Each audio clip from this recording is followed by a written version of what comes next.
People ask us all the time if it's okay to make mistakes as a new surgical tech. And honestly, yeah, it is, because everyone slips up in the beginning. But I wanted to give you a clearer picture on what those mistakes actually look like. So we talked to more than a dozen new techs about the slip-ups they made in their first few months, and what we found was eye-opening. Almost all of them mentioned the same 3 big mistakes, and more importantly, how to avoid them. And that is exactly what we are diving into today. Now, for those of you who are new here, I am Landon from OR Insider, and I'm here to show you the fastest, most affordable path to launch your career as a surgical tech. If you are considering entering this field, stick around, because by the end of this video, you'll know how to avoid the traps that trip up most new techs and whether this career really fits you. Now, with all that being said, let's jump in.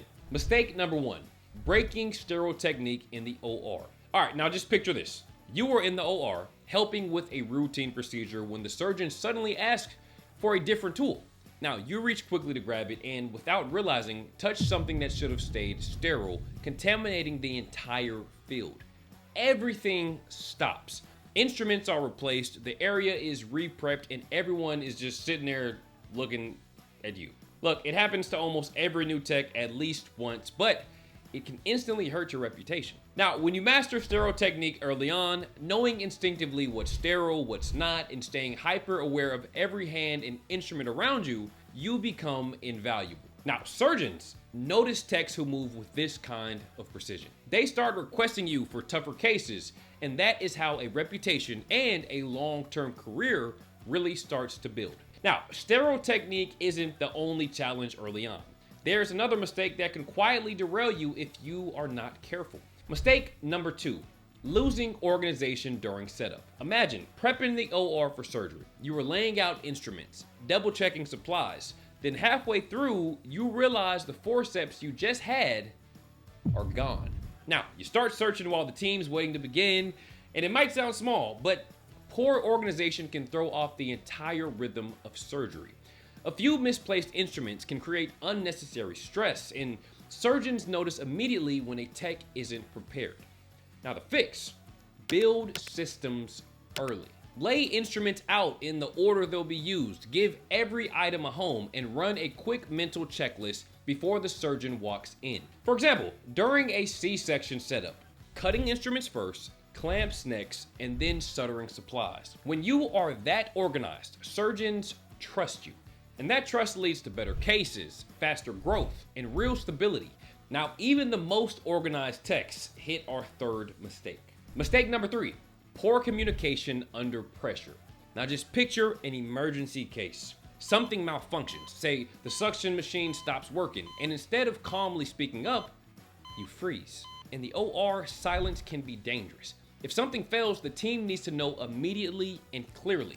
Good communication isn't about talking more. It is about being direct and calm. You'd say, "Doctor, suction isn't working, switching to backup." Or if the instrument count doesn't match, you'd alert the team and recount before closing. Techs who stay composed in those moments earn massive respect. They are the ones promoted to leadership roles and handpicked for high-stakes cases, because clear communication keeps teams and patients safe. So there you have it, the 3 biggest mistakes most new surgical techs make. Now, if you are still here, that tells us these didn't scare you off.